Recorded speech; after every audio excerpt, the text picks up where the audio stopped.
Good morning. It's another beautiful Saturday morning. You're welcome to ATP Live. Today we're going to be treating a very interesting topic, nutrition and cognitive development in children. The topic is going to be taken by none other than our pediatrician, Dr. Gbemisola Boyede. We want you to stay back, listen, and enjoy it. The program is sponsored by PIC 456. You're welcome to ATP Live. Today we're going to be nutrition and cognitive development. The topic is going to be taken by none other than our pediatrician, Dr. Gbemisola Boyede. We want you to stay back, listen, and enjoy it. The program is sponsored by PIC 456.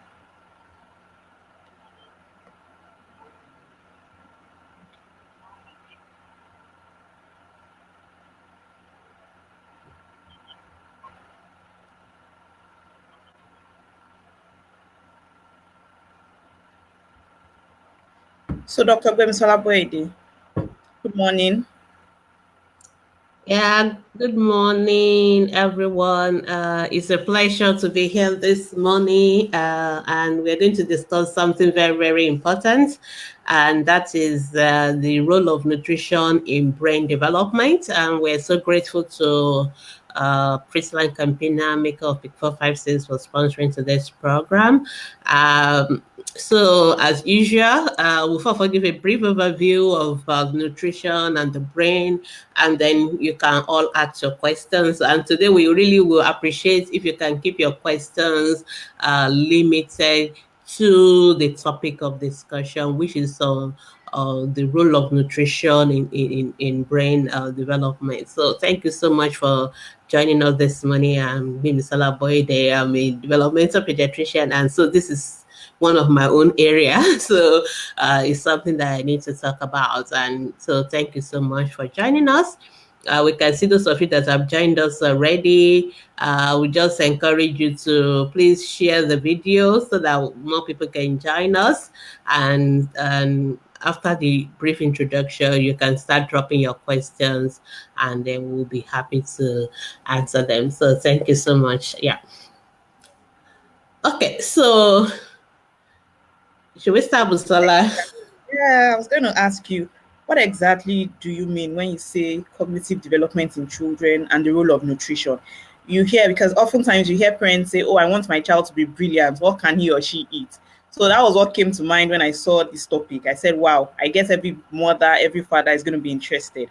So we'll need you to shed light on it this Yeah. morning. Thank you so much, Busola, for asking. I will be showing a little bit of uh, video while we're going on, just to um, just to illustrate some of the points that I'll be talking about. I'm trying to see which is the best way for my video to show. Yeah, I think this may be better. Okay, so when we talk about brain, um, the brain is one of the most important organ in the body. uh, yeah, maybe the heart and the brain. I don't know which one, but maybe I think the brain is the most important organ. I'm sorry, developmental pediatrician, because everything we do, including the function of your heart, everything is being controlled by the brain. And what is so important for us to know is that out of all the organs of the body, the brain is one organ that is not fully formed at birth. So it is an organ that maybe, after delivery, it keeps developing. Most of the other organs are fully formed at birth. So the only thing that happens to them as after the baby has been born is that they get bigger, or they are more efficient in their functioning. But the brain is one of those organs, is I think about the only organ that keeps developing even after delivery. And so what that means is that it's very, very important. And this brain is crucial for every other thing else that we do in life. It is your, and the brain is a very complex organ. It's very, very complex. And it's still developing. I'm trying to use as little medical jargon as possible, but basically what I want parents to know is that the brain is still developing even after your child has been born, which makes Okay. the brain very vulnerable. In other words, the brain must have the right nutrients, must also have the right environment for it to keep on developing. And the brain is so vulnerable that if the brain doesn't get those nutrients or the right kind of environment for its development, things can go wrong.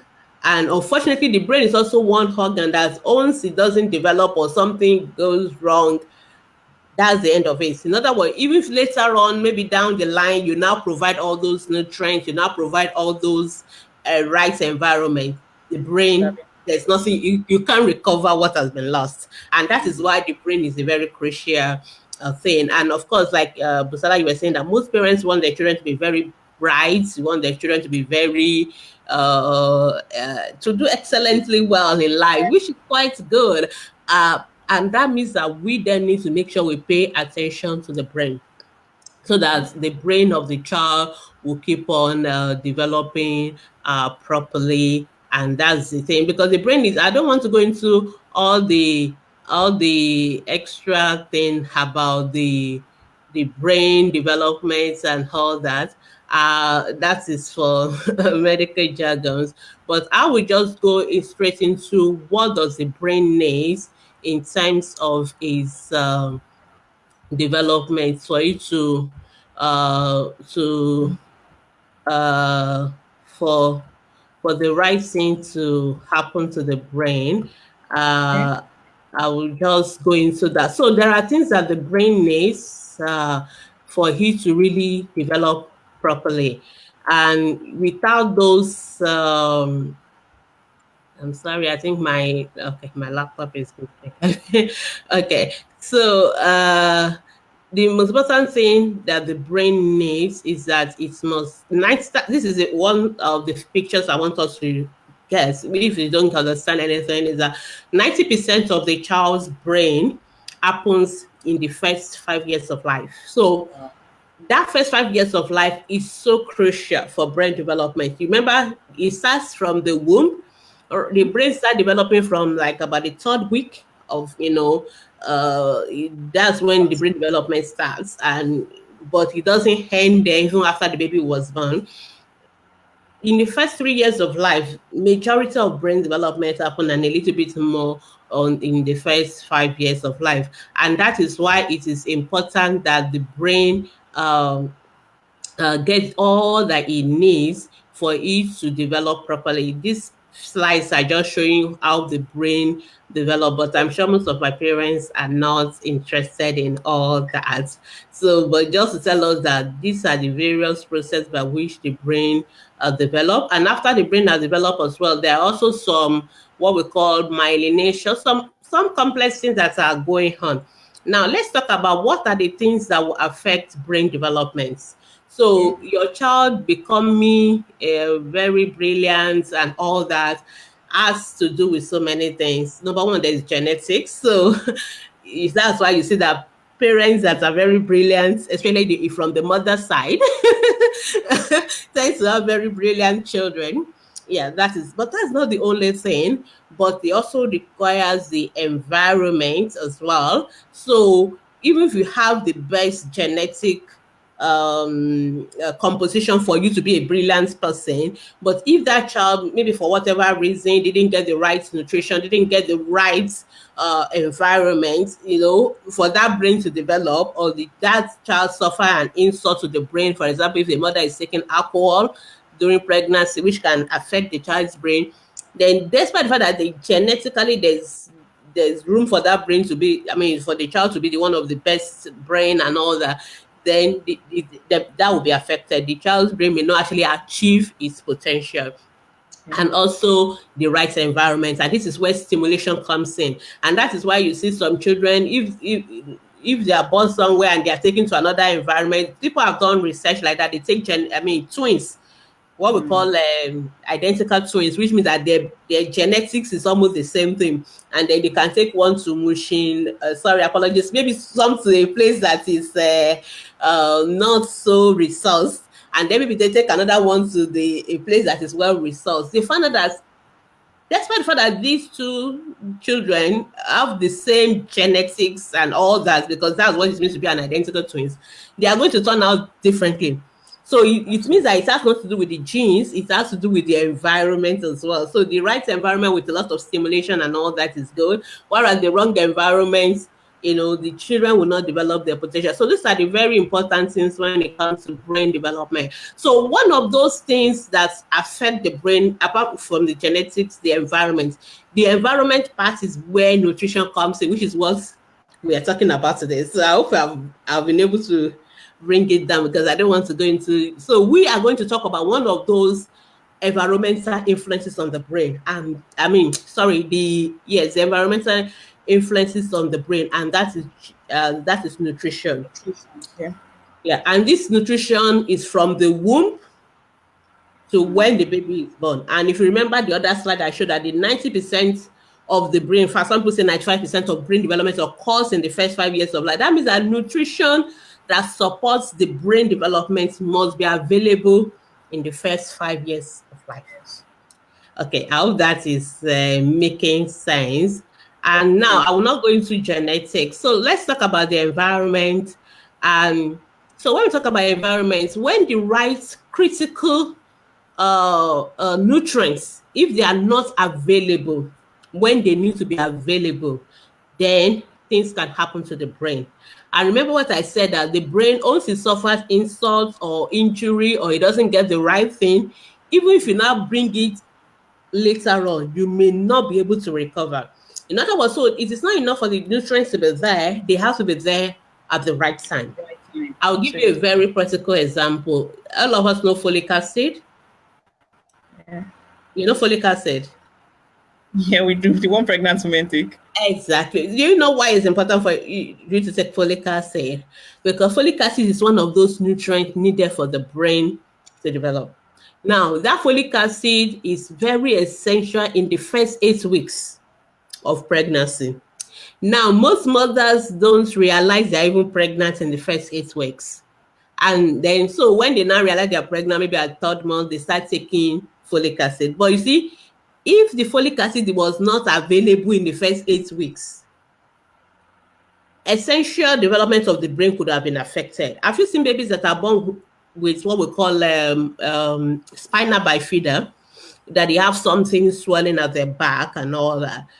Like I'm sure maybe I'll have a picture down the line. Most of those babies, what happened was that folic acid was actually absent.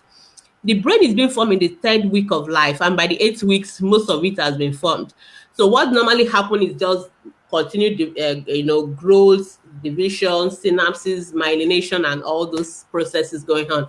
So what means is that even if you take folic acid and you start taking maybe 10 or 4 tablets a day, but if you didn't take it in the first 8 weeks, the brain has been affected permanently already.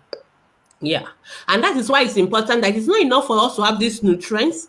These nutrients must be taken at the right time. They must be taken at the right time. That is how crucial it is. So that's just one of those examples that it's not enough to have the critical nutrients. They must also be taken. And that's why we say that women of childbearing age, is not when you are pregnant that you should start taking your folic acid. As long as a woman of a childbearing age, you are married, you are having sexual intercourse, you can get pregnant, you should be taking folic acid every day, because you don't know when you're going to get pregnant. And like I always make a joke whenever I give this presentation, that in Nigeria, we don't plan for pregnancy. Pregnancy just follows. Pregnancy just falls on women. As long as you are married or you are having regular intercourse, then you are going to get pregnant, and you are not taking contraceptives. So you can get pregnant anytime. So it's not like in other places, before people get pregnant, they will go and see the doctor, they'll do what we call natal counseling, they prepare themselves, they start eating the right amount of food, they start taking their folic acid, then the pregnancy happens. But in Nigeria, the pregnancy just happens. So what that means is that we really need to start taking our folic acid properly. So that's just an example of how it's important that the brain is in the right environment. And that's what I'm going to be talking about, especially talking about the environment of nutrition. And we're going to be talking about what are these important nutrients that are very, very, very important for the brain to develop. Because if the brain doesn't have these nutrients, it's going to be affected. So we talk, and like I was telling you, that this thing starts from pregnancy. And so mothers think though is when my baby is born that I need to start giving the right food. You as the mother, you also need to start taking the food because the brain starts developing right from the womb, from the third week. And like I just gave an example of folic acid. So if the mother doesn't take folic acid, there are some permanent damage to the brain in that third week.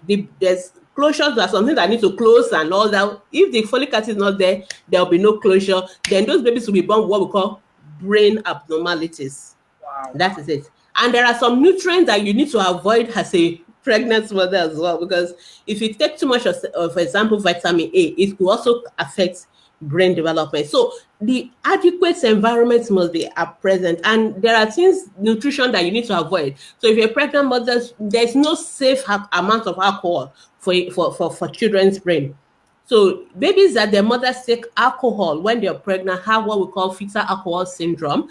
Those babies who have delayed development, some behavioral issues when they are born. And that is why, as part of your nutrition as a pregnant mother, you don't want to take alcohol. And people keep saying, okay, a little bit. There is no safe level. We've already established that right now. So this nutrition starts from the pregnancy and continue on in the first 5 years of life of the baby. I'm looking for that part of my slides that actually talk about which nutrition and how this nutrition can affect the baby. Yes. So this is for my audience this morning. Sorry, I'll just take it back.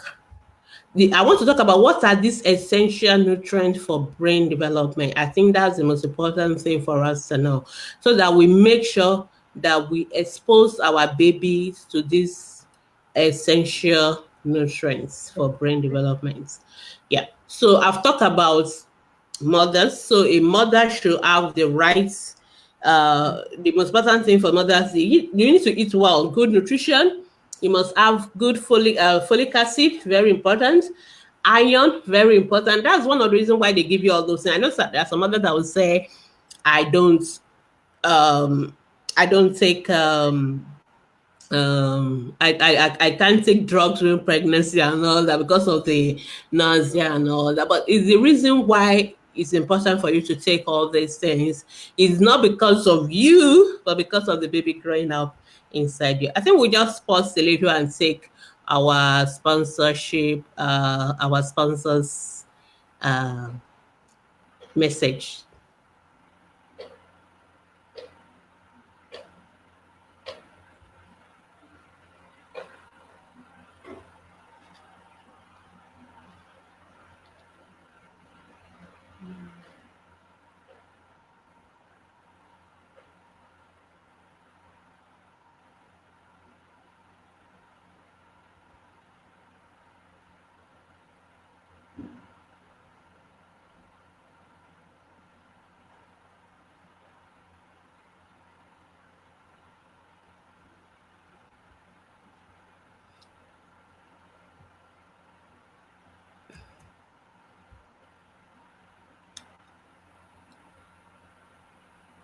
Okay, so we're going to continue now. And just to, as I rightly said earlier, so that these are the important things. So a pregnant mother needs to make sure that she also takes uh, the right nutrition. Very important. But after the baby is born, what are now this essential. The good thing about nature is that all the essential nutrients that a baby needs for their brain development, including what we call, there are some fatty acid. It's really what we call the essential fatty acid. They are already present in breast milk. And again, this is one of the reasons why it's important that babies are exclusively breastfed. So we kept on emphasizing this, that babies need to be exclusively breastfed, and it's one of the reasons because the essential fatty acid and all those things that are very, very important, the right nutrients, all those nutrients, micronutrients, and all that, they are all in breast milk. So for the first 6 months, you don't need to stress yourself about making sure your baby about what nutrition will support the brain is already in breast milk. And exclusive breastfed babies have been found to have IQ that is higher than those of babies that are not exclusive breastfed. And this is one of the reasons, because all the essential nutrient that supplies the brain's development, they are in breast milk. And now mothers kept asking me, okay, what of the babies that maybe the mom is late and she couldn't, for one reason or the other, we couldn't get breast milk. Now you think, of course, we all understand that in that situation, there are alternatives that you can use, what we call surrogate mothers to breastfeed babies. Like other mothers can give you wet nursing, they can provide your breast milk, but some people said they don't like that and all that. So you can use formula. But when you're using the formula, make sure this formula has those essential nutrients for brain development. And one of it is what we call DHA. DHA is a kind of a fatty acid. I don't want to go into the technical jargons, but it's very, very essential. Why are they called essential fatty acids? That the body does not make them. So what your body doesn't make, you have to take it in by yourself. That's the essence why we call them essential fatty acids. And DHA is very, very important because majority of the brain is actually made up of these fats. The brain is mostly fats, and all the what we call the myelin, the thing that cushions the brain, the connection and all that, most of them are from fats. So the brain needs a lot of this essential fatty acid. And so if you don't take food that are rich in this essential fatty acid, then it may affect that child's brain development. And remember, the brain is developing in the 90% of it is taking place in the first 3 years of life. Maybe 95% in the first 5 years of life. So you must make sure that the baby is having these nutrients in this very crucial first 5 years of life, or else that baby, even after 5 years, you now give the baby all these nutrients. The brain, we say time gone, brain gone. In other words, if you don't give it at the right time, that's the end of it. So that's what we're really talking about today. And so there are milk that have this DHA, there are formula. So one of the things you look out for when you're buying formula, if for any reason you couldn't give your baby breast milk, maybe mom is late or whatever happened, you must look for formula that contains DHA, that contains things that will help with the brain development. I really want to round up so that I can take questions. So we have the DHA, we have the arachidonic acid. These are very, very important nutrient for brain development. We have iron. Iron is not about blood. When people talk about iron, they call it blood tonic. It is not just about blood tonic. It's even more important for the brain. So, and one of the reasons why some children go to school and they have difficulty with attention, they can't pay attention, they can't learn, is because they have iron deficiency. And goodly enough, most babies have iron from their mother's breast, but after the first 6 months, you need to make sure you give food that are rich in iron. In fact, there's a time where we're beginning to think about giving iron supplements to baby, because sometimes we're not sure. And this is why I'm going to sign one to us, those of us in Nigeria, because most of us, what do we win our baby on? What do we start as complimentary food? So, Salah, what did Nigerian mother give as complimentary? Pap only, and that's it. Now, pap is what? Carbohydrates. Wow. Some are even, some will give a little bit of milk.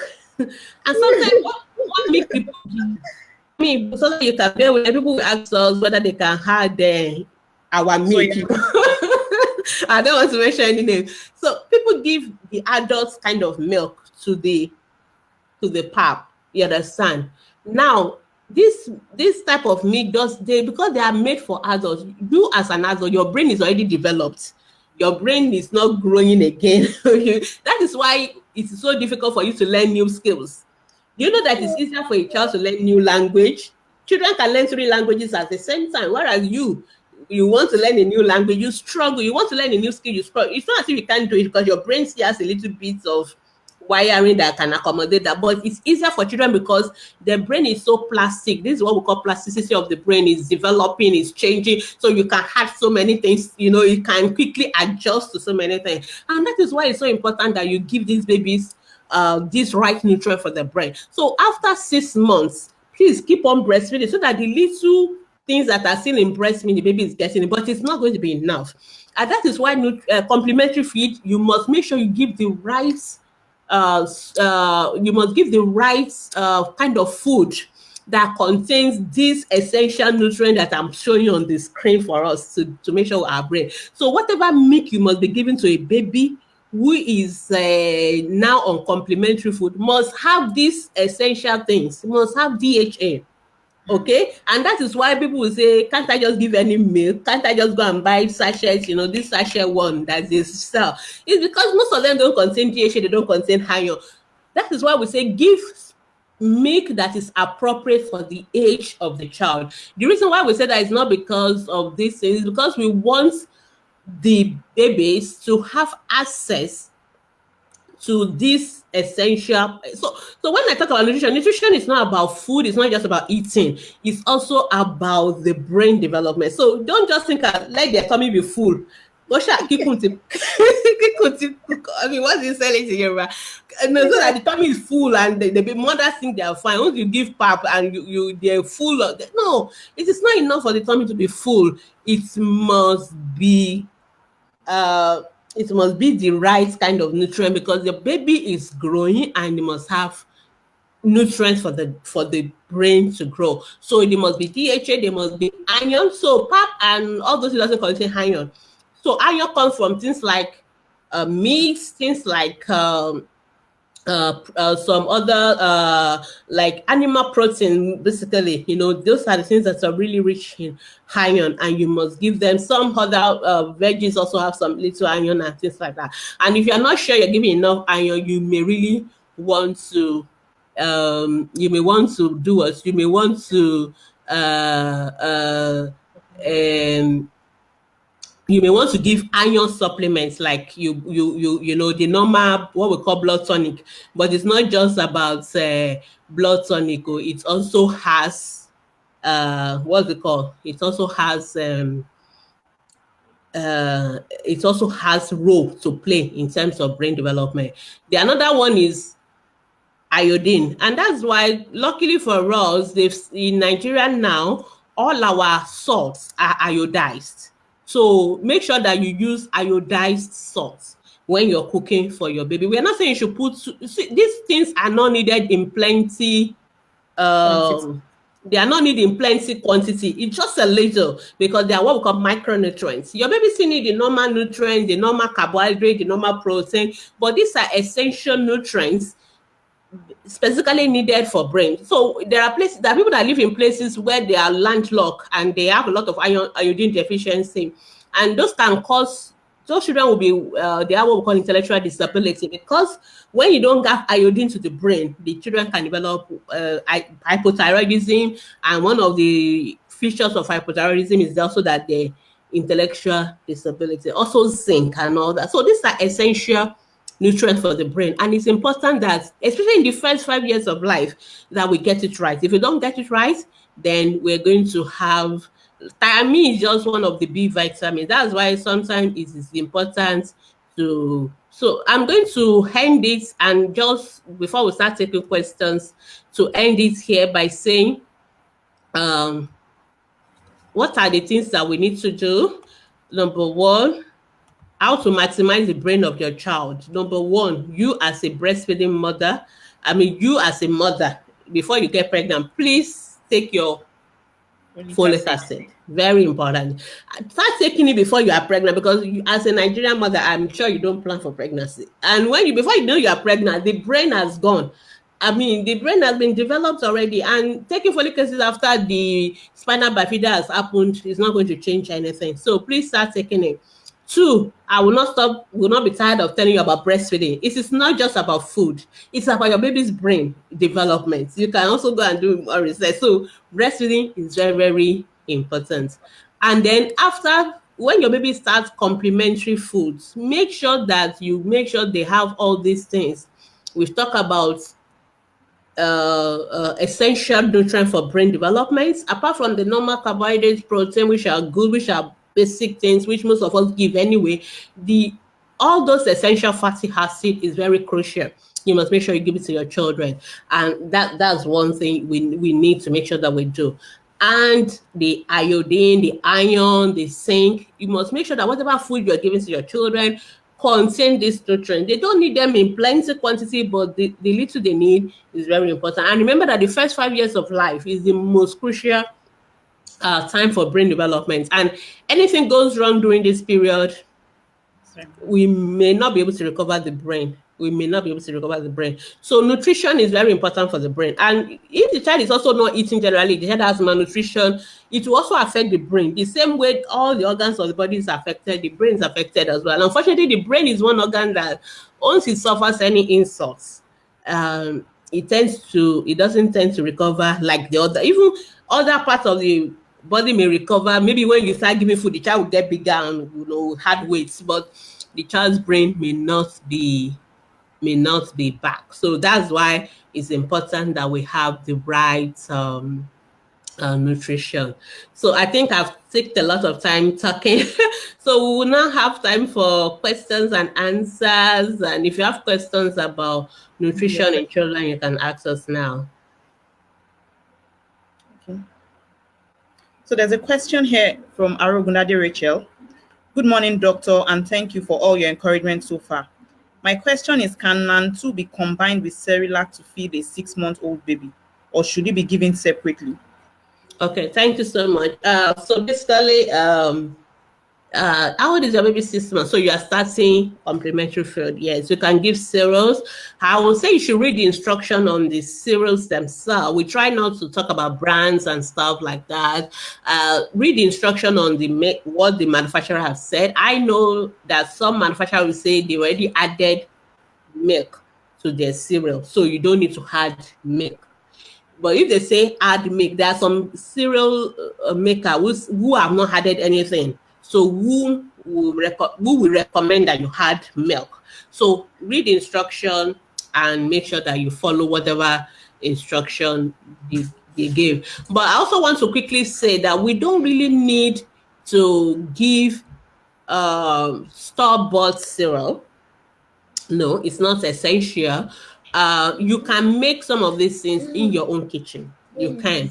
But if you are really sure that you don't have all the you are not able to do them, or you're not sure, fine, and you have all the money anyway, you can buy some of them and use them. But the most important thing is that we should start developing this habit of checking what are the contents of what we're giving our children. Because most mothers, they just buy them because, oh, my friend said it's good, I like it, or the children like the taste. Beyond that, from now on, I want you as a parent to start developing this consciousness of checking what are the contents of whatever thing you're giving your children, and making sure that they have things that supports brain development. So that's one thing I really need for you to get. Okay, so there's time for question. Just ask your question. For our moderators, for those on the for those in the watch party, if you can help us with bringing the questions to the live broadcast, we'll really appreciate that. Thank you so much. Yeah, okay, same live, we have more questions. Yeah. Okay. There's one from Christiana Iko. What are the types of food that has all these things you have listed? Yes, okay, thank you so much. That's a very, very important question. Because I like I said, want you to go natural. Now, when you talk about DHA, DHA is rich fish oil. Generally, DHA is essential fatty acid. Fish oil is very rich in DHA, so it's a very good source of DHA. Another good source of DHA is that some milk are already fortified with DHA, which you can also use as a good source. But generally, seafood like crayfish, fish, and which other one do you get from the sea? Most of them are very rich in these essential fatty acids. I know they are more expensive, yes, but you also have to think about the brain of the child. So it's important, and there's an amount that the children must take every day. So it's not just like you take it once a week or once in a month. You have to take them like regularly, and that's one of the reasons why we say, even though as a Nigerian mom you're doing pap, you need to make sure you add things to the pap. Okay, so you add things to the pap, and you can blend your crayfish, for example, and add it to the pap. It doesn't have to be plenty, just like you add it to the pap. So that way you are already fortifying it. You can do fish oil, the normal fish, all the time of our fish like salmon, like titles and all that. When you're making, you can do your porridge and mince all those fish into it. If you do meat, if you boil your chicken, another you mince them into it, they have good source of iron. So if you do our Nutrition 102 course on our Facebook group, we have more practical details of how to do complementary feeding, and this information already part of. So when we are giving food, it's not just for the children's stomach to be full. We have to be conscious that we're giving them things that will help their brain development or health. The children will be big, but they will not be able to chew anything. So that's what we're really talking about. Okay, so we have lots of thank you.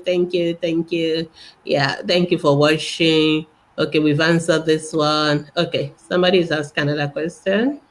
So my child is 18 months old and he cannot chew anything, even banana. I have to mash it before giving it to him. Is it normal? There's nothing abnormal about it as well. So it depends on the teeth.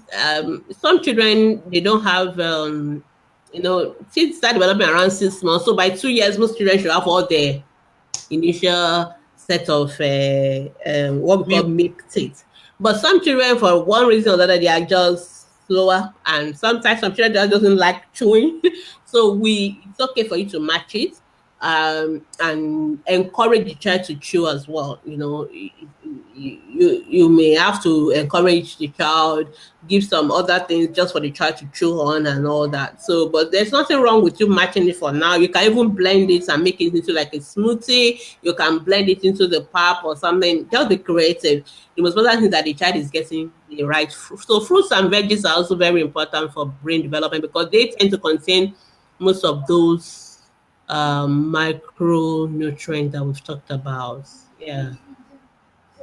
There's a question here from Ogo Okolo. Please, doctor, can you give homemade pap in place of cereals? Of course, I mean, that's what we've been talking about. Really, you don't really need to give, you don't need to buy anything in the store. Really, you don't need to buy anything in the store. You can, and believe me, we encourage you to do it in your kitchen. In fact, it's better, it's less processed and all that. So just that these days, some mothers are just like, oh, we're too busy, blah, blah, blah, and all that. So fine. But it's better to do your own thing. But make sure when you do your own thing, you don't just do only pap or whatever. You must add other things. So the pap is just carbohydrates. There must be protein. There must be things that are rich in iron, things that will supply the DHA, things that will supply also the fruits and veggies, all the vitamins and all that. So it's important that you get it properly. So that's what we're saying. Okay. Somebody is asking, Siogo. Okay, same person, Ogo Okolo. And also, can you give Milo and milk to a 6-month-old day? Just Um, finish. They just finished exclusive breastfeeding. Can you give 6 months old babies milk Okay. and Milo? Okay, so the only beverage that you should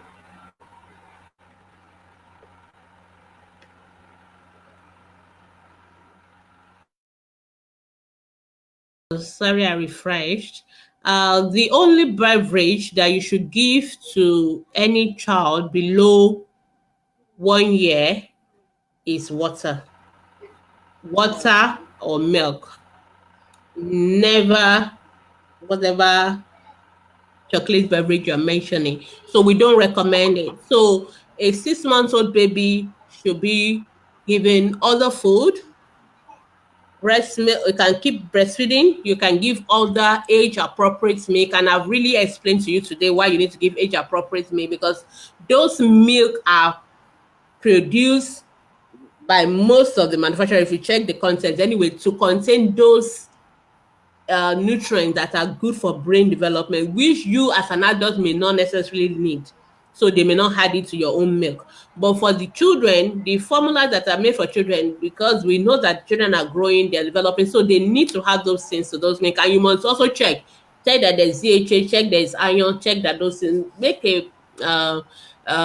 effort to always read the labels. But we don't recommend teas and other beverages before 1 year. We don't recommend it. So please don't give. Ibrahim Aisha is asking, good morning, doctor. Can I include groundnut paste when making my baby pap? Yes, why not? You can give granule. Granule is a good source of fats, which is good for children as well. So you can give it as well. So there's nothing wrong with that. You can always give those kind of things to your children. So we recommend that. So it's perfectly okay to give it. Yeah.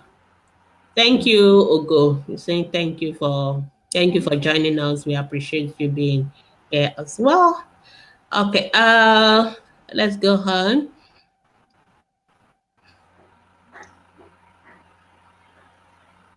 Esther Aragbada Nusi. Good morning, doctor. Please, which kind of milk is best for an 18-month-old baby? Okay, so like we said, we encourage you to keep breastfeeding until 2 years. Even though, of course, your breast milk may not be enough, so your baby still need other sorts of milk at that time. And so, what I would say, as usual, we don't recommend any particular milk. But what you need to do is to check which milk contains some of these nutrients that my baby is still needing for his brain development. So I would recommend you use those kind of formula that are meant for the age of your child and that contains things that are good for brain development, things like DHA, things like iron, things like iodine, the regular folic acid, vitamins. These are things that are good for your baby's brain. So it is your choice what you use, but make sure you use the one that will benefit your baby maximally. All right, so let's move on. There's a question from Okoyemi Bamdele Ajay. Please, what kind of nutrients would you advise to give a child of 6 years whose words are not clear when talking and not really doing well academically?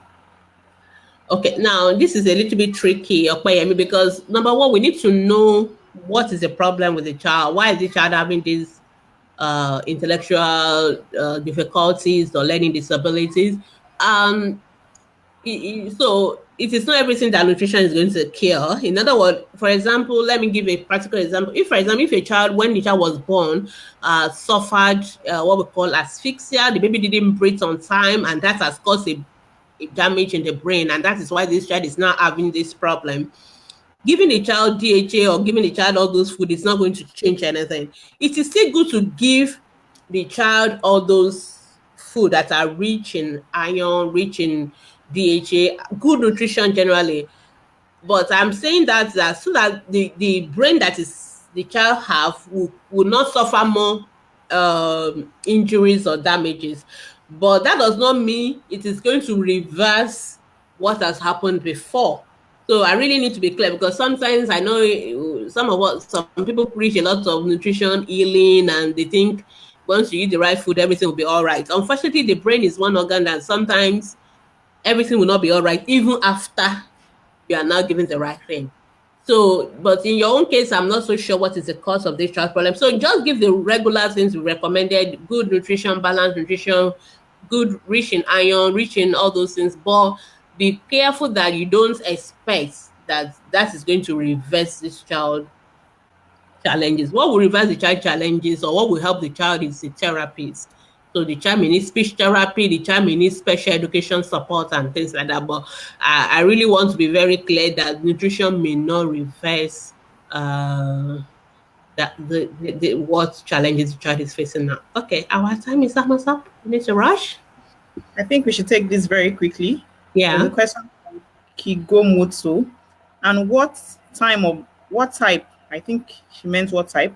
What Yeah. type of milk can I give him because I want to stop breastfeeding? I think I've answered that several times. So basically, go for age-appropriate milk that have all those essential nutrients I've mentioned earlier. Yeah.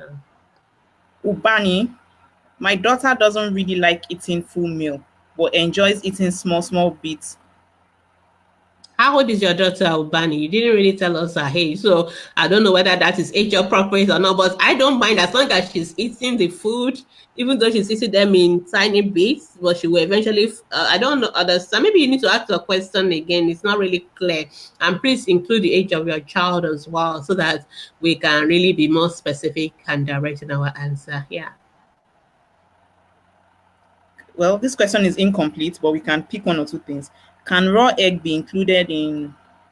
Maybe it's in the pap, maybe when you're making pap or something like that. Yeah, when you say raw egg, when you are making it, at the you mix it with the egg, but you have to cook it. So you can't give raw egg to a child without cooking because that can lead to what we call salmonellosis and some other I mean, it's not right to give raw egg to children, but you can put egg as one of the. You can boil the egg separately and let the child eat it. Don't always make everything to like process into liquid. You let the child start also learning to eat it. Give them as finger food. You can just take the egg in their hand and start eating it. Don't put them under pressure. I think some parents, this is not today is about nutrition and brain, so I don't want to go into other aspects of nutrition and all we do that, but maybe another time we'll come back. I think we still have something like that on toddler eating another. Maybe we'll come to that later. Yeah. Okay. Thank you. Okay. Yes. Okay. Yeah, I think Bola is she has completed the question. Can raw egg be included in the pap? Yes, but make sure Well you cooked. you cook it after putting the raw egg. Don't give raw egg to already cooked pap. You understand? So the child doesn't take the egg raw. No, we don't encourage that. Yeah. Okay, maybe we should take this last one and then we're out of here. Yeah. Joy Isoye is asking, should the mother continue to take folic acid even when the child stops breastfeeding? Or should the Yes. children of 7, 5, and 1 be placed on folic acid too? Yeah, the mother should keep taking folic acid as long as she's still likely going to get pregnant. So when you are still childbearing age, 18 to 35 years is what we define as childbearing age. But sometimes these days people are getting married late. So you see mothers 40 plus.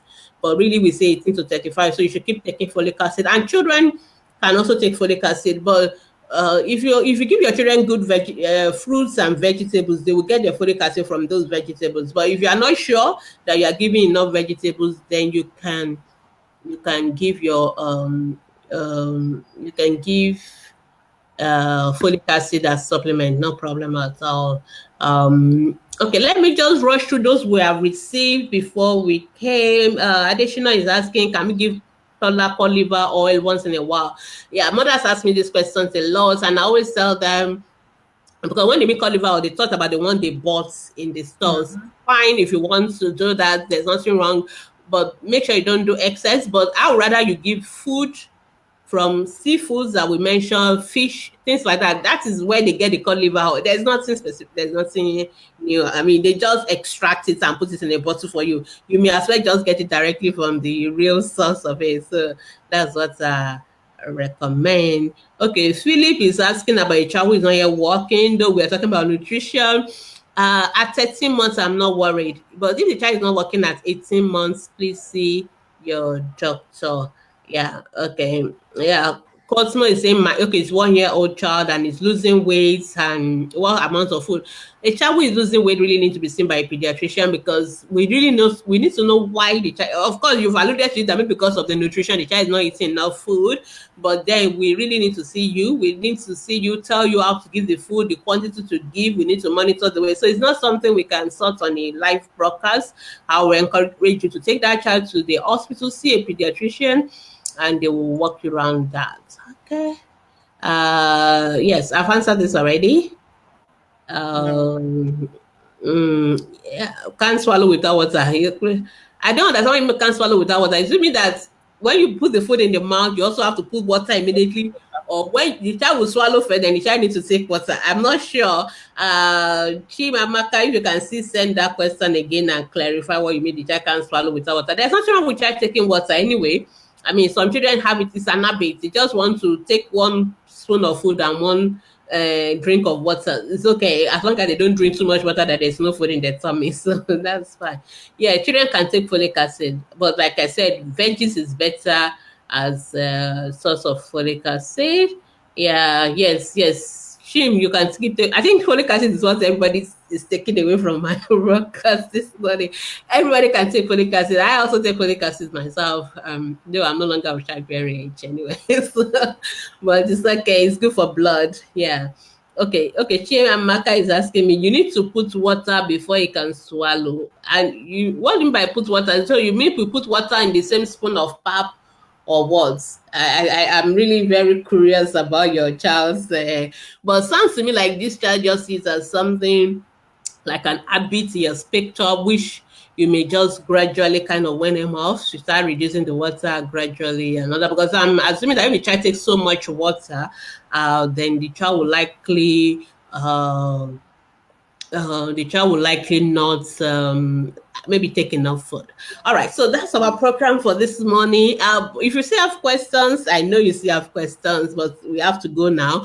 Go to our Facebook group and you can drop your questions there. Please don't put it under this video because we will not be able to come to it once we are offline. But put it on the Facebook group and then we'll be able to our moderators, our professionals, they're always there and they'll be able to answer. Okay.